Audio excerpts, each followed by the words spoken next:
For works and housing during the late Muhammad 1995 to 1998 during the late General Abacha's administration.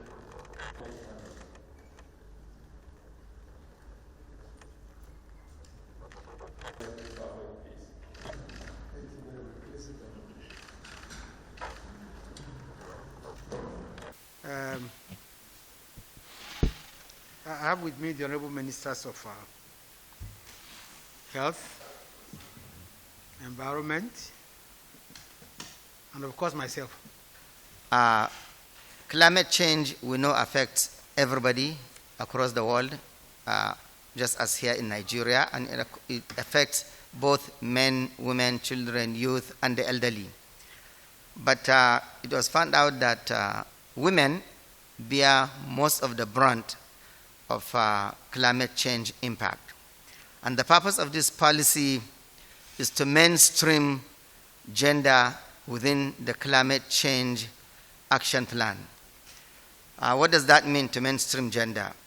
Being the ones bearing the most brunt, it means that we take particular interest to make sure that women are involved in climate action activities, right from the inception, design, development, implementation, monitoring, and evaluation of projects. Also, to involve women in positions of decision making. Also, to make sure that women are carried along in climate change issues. And the areas mostly where women are more prevalent in the area of agriculture, we know about 70 to 75% of agricultural activities involves women. Therefore, these areas are some of the priority areas in the Gender Action Plan: agriculture, forestry, health, water and sanitation, energy, transportation. And these same particular areas are also the areas that constitute meeting our NDCs, that is, the nationally determined contributions in the Paris Agreement. What that means is, through these sectors, we can reduce the emission in Nigeria, thereby meeting our NDCs as we committed ourselves during the Paris Agreement. At that agreement, Nigeria committed itself by agreeing to reduce emission by 20% by this year, 2020, which we have achieved.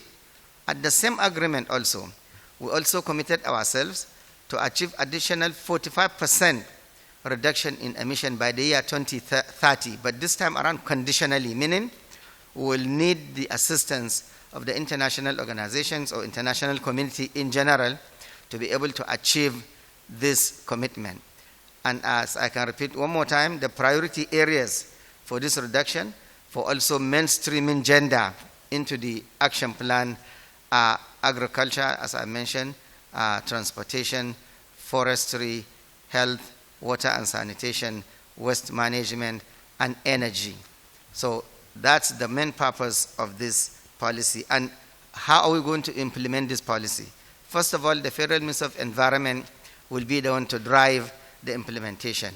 But it's something that involves the federal government, state government, local government, communities, NGOs, CSOs, international organizations, academia, and everybody is part of the implementation of this gender action plan. How do we finance it?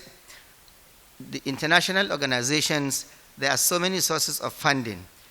We are hundreds of millions of dollars, pounds, euros can be sourced because it's an international convention that produced the Gender Action Plan, which is being adapted and domesticated by the individual countries. Here within the country, also, MDAs will be expected to include funding for the Gender Action Plan implementation in their yearly budget. Also, NGOs do contribute and help. Also, we have a program in the Ministry of Environment on green bond. These are financial instruments that are put out for people to invest in green projects. The proceeds from the green bond programs will also go into the Gender Action Plan implementation. So there we are about the Gender Action Plan. Thank you. The Minister of Health presented a memo on behalf of the Nigeria Center for Disease Control to procure materials for preparation for the COVID-19 pandemic, which is ravaging all parts of the world, including our country. This is part of the preparedness for community transmission, which is going on now, which has affected over 586 local government areas. And we need materials to be able to expand our testing capabilities and diagnostic capabilities. This memo is the result of Presidential Task Force COVID-19 and the Special Intervention Fund for COVID-19, which is operated by the Presidential Task Force, which allocated these resources for NCDC preparedness. So we are procuring testing materials right from sample materials to other kits for diagnostics in our laboratory systems to be able to respond properly to the community transmission phase. We have already made plans to have at least one sample collection site in every local government, minimum of 774, and these resources will be necessary to go around the 774 local government areas to ensure that persons in rural areas or small towns are not excluded, and to ensure that not only the big cities are the ones being attended to. So that is the basis of the entire memo. I'm going to... Sorry? The cost is 8.949 billion. That is to procure the items that are involved. A total of 12 items. There are quantities in memo, but there are large numbers which we have here. I can send that to you later.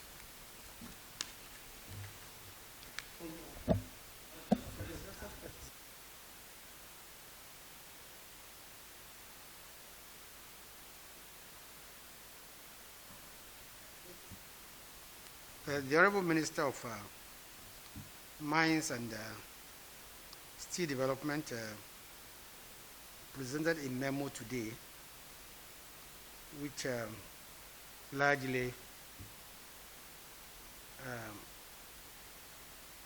was to ask Council's approval to address the major challenges the industry is facing.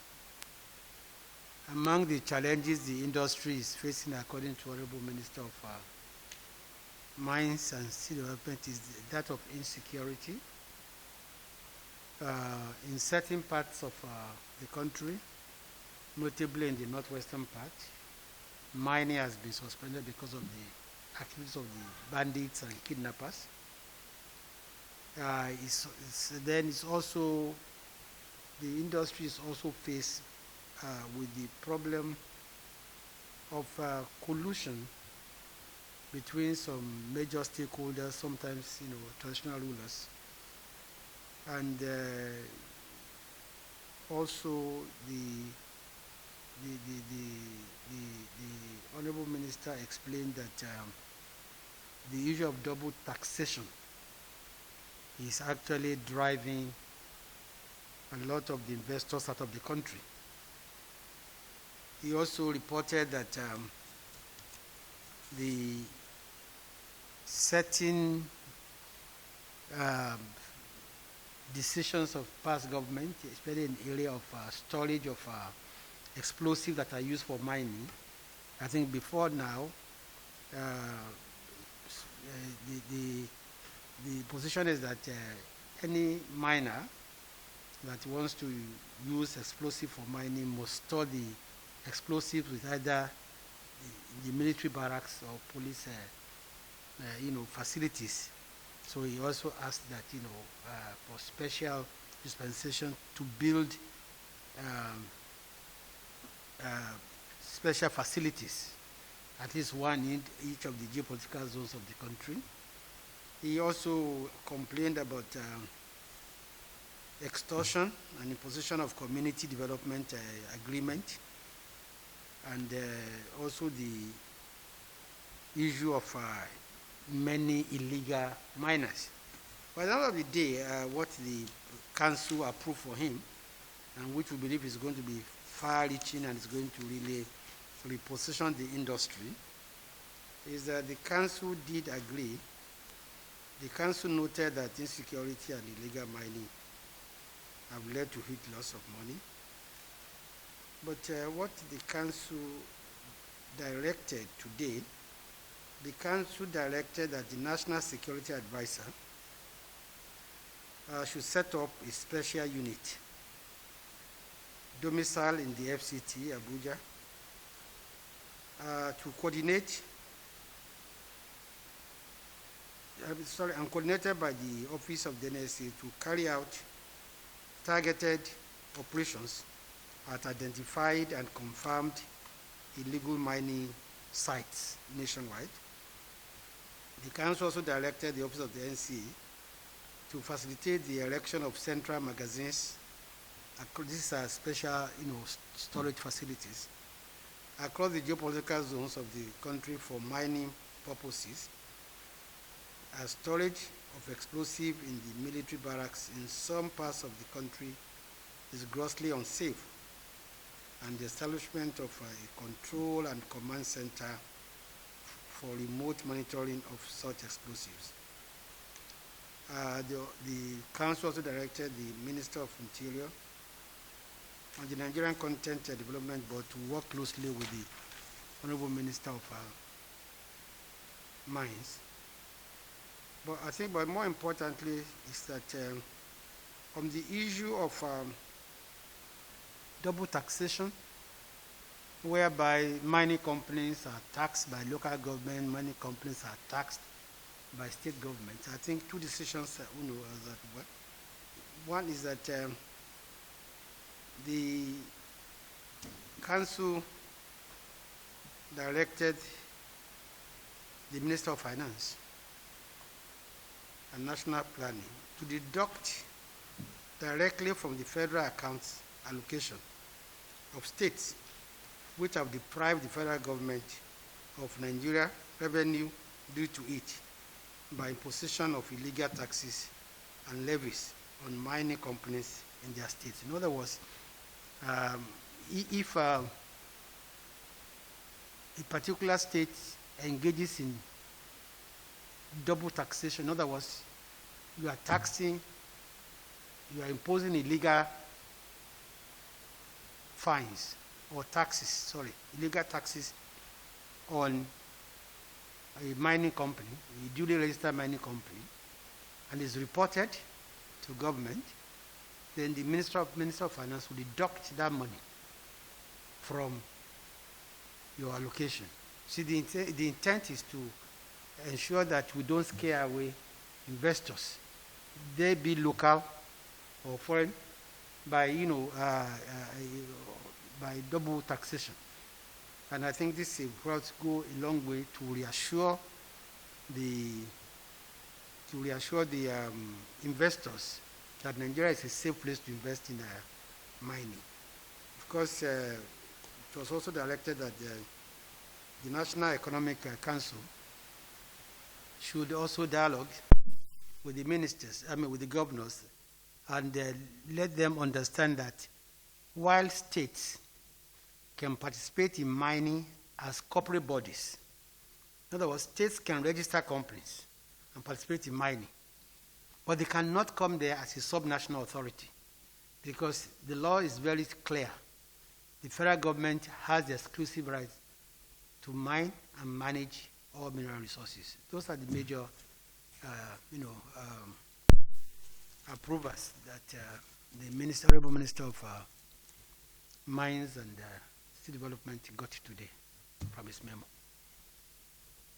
So I think to me the main highlight is one that the minister got the approval of council that the NSA should coordinate the issue of insecurity and illegal mining. Two, the National Security Advisor should also coordinate the erection of magazines. They call them magazines as safe storage facilities for explosives. So we don't have a kind of situation that happened in Lebanon. Thirdly, that to protect the investments of miners and protect them from double taxation and illegal fines and imposition, any state government or local government that imposes an illegal tax on any mining company, if it is reported, if that company reports to federal government will deduct that money, because that money ought to come to federal government. But more important is that it's going to assure the mining interests that Nigeria is a safe place to invest. We've lost many mining companies who have withdrawn from Nigeria, who have who have ceased from operating because of these illegal taxes. You pay tax to federal government, you pay tax to state, you pay tax to local government, and this become unviable. Thank you very much. The question, it is not that nobody is thinking of rapid diagnostic test. It's being used all over the country, even in Nigeria today.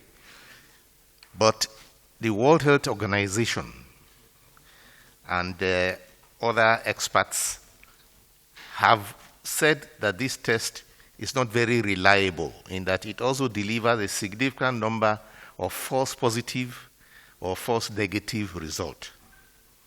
So if you go to a place and you want to do a test where you know that there's a percentage of it that's negative that can give you a wrong result, then you have to be careful. Whereas the PCR test, that's the polymerase chain reaction test, is accurate and reliable. So if you want to know exactly if a person is positive, that's the test you want to do. That's the recommendation of the World Health Organization. Now, science is never static. There are many ways and avenues by which the quality of the rapid test is still being improved. And as I speak to you now, the Medical Laboratory Science Council of Nigeria, which is responsible for validating this test, for telling us whether they are reliable or not, whether we should be using it or not, they are validating about 5 such tests now, and they will give us their result to see whether this is reliable enough or not reliable enough. There is the antibody rapid test and the antigen rapid test. So I believe that within the matter of weeks or months, there will be one that will be accurate enough for us to rely on. So those who do the rapid test now, you can only just, if it is negative or if the positive, you have to go and confirm with a PCR test, because the accuracy is questionable. Some of them have accuracy of 60%, which means that 40% will be wrong. Others are 20% wrong. So that's the reason why the rapid test, RDT as we call it, rapid diagnostic test, is not yet officially used in Nigeria. But I personally believe that they continue to improve it, and within some months we shall be able to use it. Meanwhile, we use only the most reliable one, which is the PCR. I hope that answers your question. Okay. As for the election and so on, there is something that has to do with what the law says. The law says you must hold election at a certain time. And then what the needs of health have brought forward. Nobody was anticipating that COVID-19 will pop up. And the problem you have just mentioned now about what INEC, the dilemma INEC faces and the Ministry of Health, is not peculiar to Nigeria alone. There are many other countries that are facing that kind of problem. Just a few days ago, Belarus held presidential election because their constitution gives them a deadline within which it must be held. The other countries have also held elections. Some have deferred elections, depending on how the country assesses their own risks. And in Nigeria, where the case fatality rate is relatively low compared to other countries, we have about 2%. Globally, it's nearly 4%.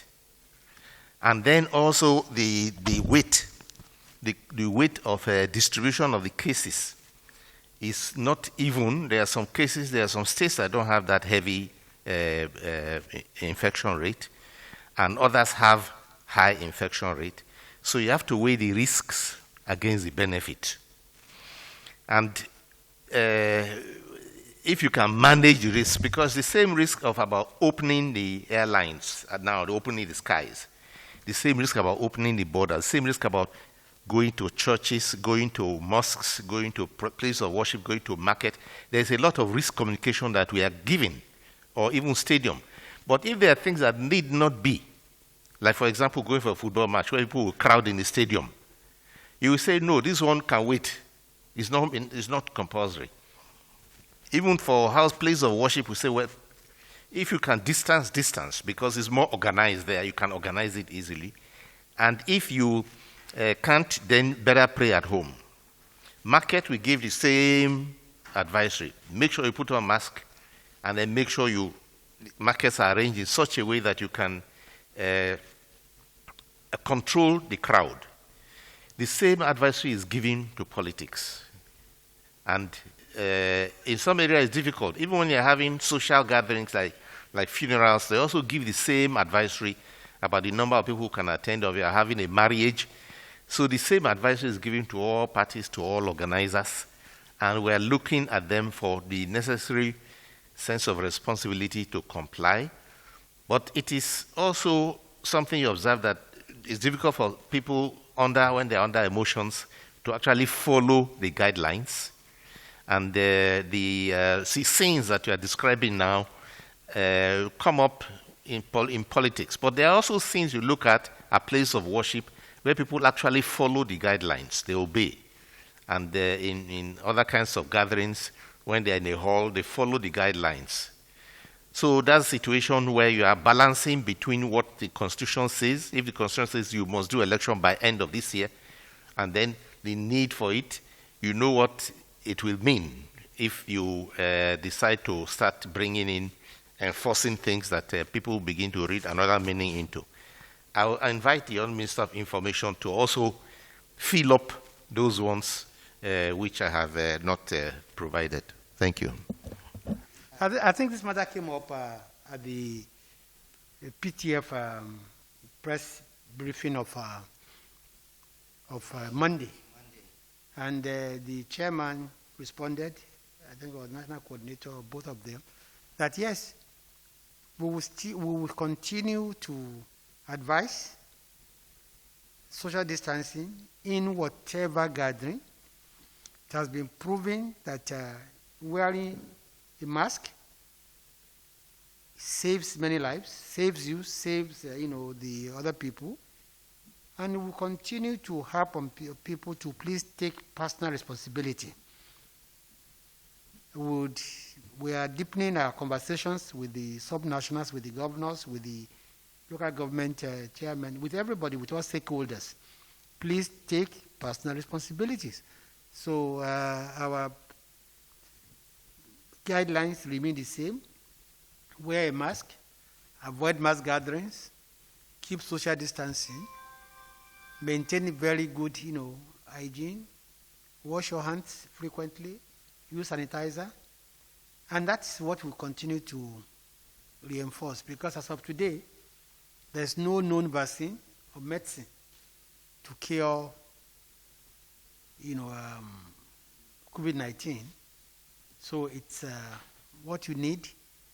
It's to listen to what science says. And frankly speaking, many of us here, even here, we're not wearing our mask properly. The other, one of them, you see, yours is you put it on your chin. You know what? You see. Honestly, if anybody says that wearing mask is inconvenient, let him try a ventilator. He will know. And honestly, you see, we all here, we are opinion molders. People take their beacons from us here, and you people. So you can see that it's not just about those people that went to campaign in Edo, or those that went to bury Kashamu. It's like, you see, it's so sad that one of my colleagues said he went home and he was wearing a mask, and they felt that he was the one that that had the problem. As a matter of fact, in some parts of the country, they think that anybody wearing a mask has COVID-19.